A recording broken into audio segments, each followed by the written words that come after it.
தமிழக சொந்தங்களுக்கு வணக்கம். இந்த திமுக அரசாங்கம் விவசாயிகளை கைது செஞ்சிருக்கு. இது எங்கேயாவது ஒரு நியூஸ் பேப்பர்ல பார்த்தீங்களா? இந்த மாதிரி ஒரு விஷயம் உத்தரப்பிரதேசத்துலயோ, இல்ல குஜராத்லயோ, இல்ல ஜம்மு அண்ட் காஷ்மீர்ல எங்கேயாவது மூலை முடுக்குலயோ, பிஜேபி ஆள்ற மாநிலத்துல எங்கேயாவது இந்த மாதிரி விவசாயிகளை கைது செஞ்சிருந்தா, எவ்வளோ பெரிய டிபேட்டோ, எவ்வளோ பெரிய விஷயமோ, என் முதல்வர் அவர்கள் முதற்கொண்டு ஒரு அறிக்கை குடுத்திருப்பாரு. விவசாயிகளை நசுக்கும் பாஜக அரசுன்னு.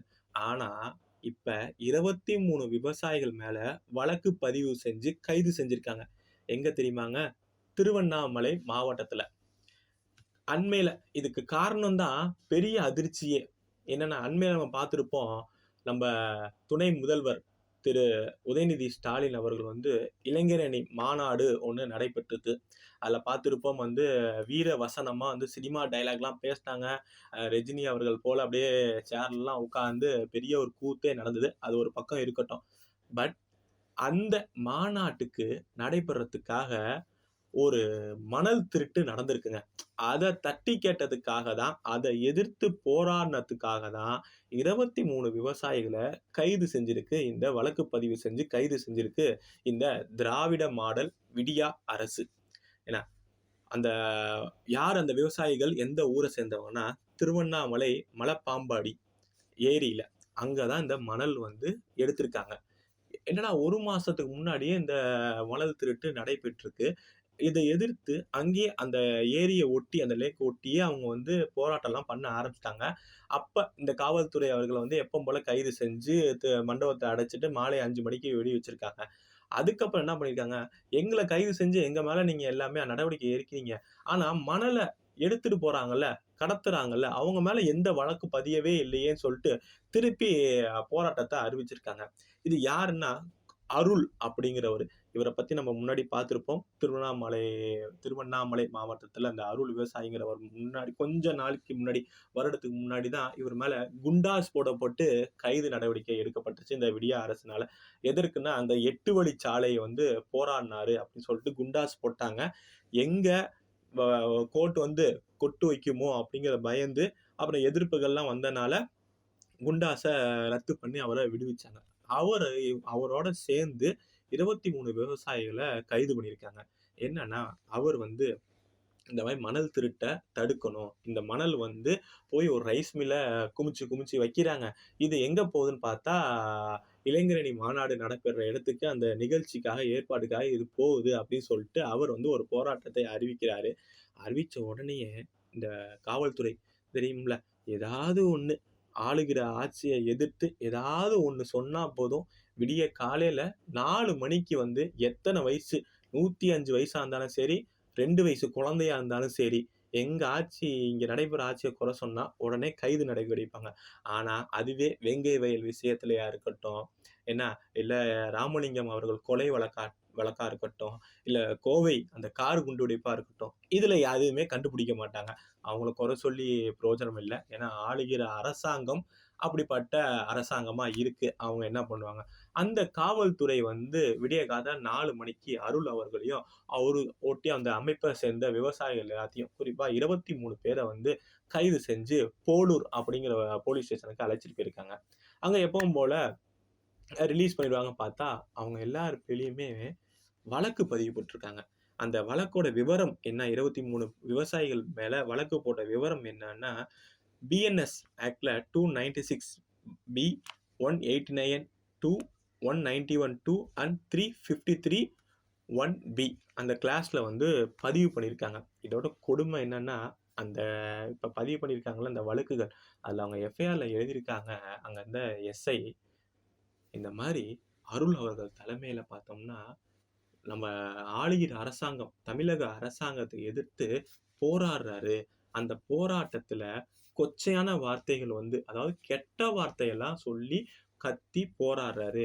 அது ஒரு வழக்கு. அதுக்கப்புறம் இன்னொன்னு பெரிய வேடிக்கை, பெரிய காமெடி. தெரிஞ்சு தான் போடுறாங்களா? தெரியாம போட்டாங்களான்னு தெரியல. அவர் 8 வழிச்சாலைக்கு எதிரா போராடுறாரு அப்படின்னு. ஏங்க 8 வழிச்சாலைக்கு எதிரா போராடுறாரு அப்படின்னா, நீங்க இதே இப்ப இருக்கிற முதல்வர் அவர்கள் முதற்கொண்டு பேர்ல வழக்கு போடணுமே. எல்லாருமே 8 வழிச்சாலை வரப்ப என்ன எத்தனை பேர் எதிர்த்தாங்க? எதிர்க்கட்சியா இருக்கிறப்ப, முதல்வர் ஸ்டாலின் அவர்களா இருக்கட்டும், அங்க ஏவா வேலு அவர்கள் அமைச்சரா இருக்கட்டும், எல்லாருமே எதிர்த்தாங்களே! அப்ப அவங்க மேல வழக்கு போடுவாங்களா? இது வேடிக்கையா இருக்கு. என்ன 8 வழிச்சாலைய எதிர்த்து போராடுறாங்க. அப்புறம் கும்பலா சதி திட்டம் தீட்டுனாங்க. அவங்க கைது செய்யறப்ப தப்பிச்சு போனாங்க கும்பலா. இதெல்லாம் இந்த பிரிவின் கீழ இந்த எஃப்ஐஆர்ல போட்டு இந்த பிரிவின் கீழ இப்ப வழக்கு பதிவு செஞ்சிருக்காங்க. ஏங்க தொடர்ந்து விவசாயிகள நம்ம பார்த்திருப்போம். நெய்வேலியில கரும்பு விவசாயிகளா இருக்கட்டும், என்ன பொங்கலுக்கு நடந்த கூத்து பார்த்திருப்போம். சென்டிமீட்டர்ல அளக்குறாங்க. டேப் வச்சு அளக்குறாங்க. எத்தன அளவு இருக்கு, அடி இருக்கு அப்படின்னு சொல்லிட்டு ஹைட் எல்லாம் அளந்து காசு குடுக்குறாங்கங்கிற நடந்த பொங்கல். அந்த இது ப்ரொக்யூர்மென்ட் பண்ணுவாங்கல்ல. அதுக்கு இந்த மாரி கூத்து பண்ணாங்க இந்த விடியா அரசு. அந்த கூத்த பார்த்தோம்.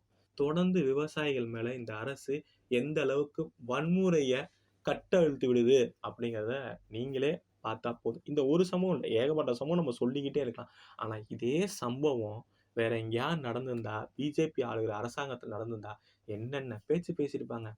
இதுதான் இவங்கள கருத்து உரிமையா? உங்கள எதிர்த்து மணல் திருட்ட தட்டி கேட்டா, இப்படி ஒரு பொய் வழக்கு போடுவீங்களா? அ இதே நீதிமன்றம், உச்சநீதிமன்றம் சொல்லியிருக்கு. 7 வருடத்துக்கு கீழ எந்த ஒரு இதா இருந்தாலும் அவங்கள நம்ம சிறையில அடைக்கக் கூடாதுன்னு. ஆனா என்னன்னே தெரியல. கீழமை நீதிமன்றமா இருக்கட்டும், இங்க அரசாங்கம் இத மதிக்கவே மாட்டேங்கிறாங்க. ஏதாவது ஒரு கேஸ் இவங்கள எதிர்த்து பேசுனா உடனே ஜெயில். உச்சநீதிமன்றம் கொட்டு வச்சிருக்கு. அதிகமா குண்டாஸ தவறா பயன்படுத்துற மாநிலம் தமிழகம்னு கொட்டே வச்சிருக்கு. அப்பயும் இந்த விடியா அரசு திருந்துற மாதிரியே தெரியல. இந்த விவசாயிகள் இந்த 8 வழிச்சாலைக்கு வச்சு போராடின விவசாயிகள் உண்மையான முகத்த இப்ப நீங்க தெரிஞ்சுக்கணும். இந்த திராவிட மாடல் அரசு உண்மையா போராடுனாங்களா? இல்ல இவங்களோட இரட்டை வேடம் என்னாங்கிறது இந்த விஷயத்த வச்சே நம்ம புரிஞ்சுக்கணும். இதுதான் கருத்து சுதந்திரம். இதுதான் இவங்கள எதிர்த்து பேசினா, இவங்க அப்படியே சலிச்சுக்கிட்டு வாழ்றவங்க அப்படிங்கிறது. இன்னொன்னுங்க, இந்த மணல் திருட்ட கேள்வி கேட்டா கைது பண்றாங்கல்ல, இது எனக்கு ஒண்ணும் ஆச்சரியமே இல்ல. எல்லாரும் தான் பெருசா பேசுற மாதிரி, மணல் திருட்டுக்கு கேள்வி கேட்டா கைதான்னு. ஏங்க அவங்களோட வாக்குறுதி. இன்னி வரையும் நீங்க YouTubeல போய் பார்த்தா தெரியும். இப்போ 11 மணிக்கு நாங்க ஆட்சிக்கு வந்தா 11:05க்கு தொறந்து விட்டுருவோம் அப்படின்னு சொல்லிட்டு, நீதிமன்றத்தினால என்ன தண்டனைக்கு உட்பட்டு அவர இன்னுமா அமைச்சரா வச்சிருக்கீங்கன்னு கொட்டு வச்சனால அமைச்சர் பதவியெல்லாம் ரத்தாகி தியாகியா இவங்க போட்ட கேஸ்ல கைதானவர் தான் இன்னைக்கு தியாகியா மாறின திரு செந்தில் பாலாஜி அவர்கள் தேர்தல் பரப்புரையில சொன்னாரு. 11 மணிக்கு நம்ம ஆட்சிக்கு வருவோம், 11:05க்கு திறந்து விட்டுருவோம். இந்த தைரியம் தான் இன்னைக்கு மணல் கொள்ளை, கனிம கொள்ளை தலைவிரிச்சு ஆடுது.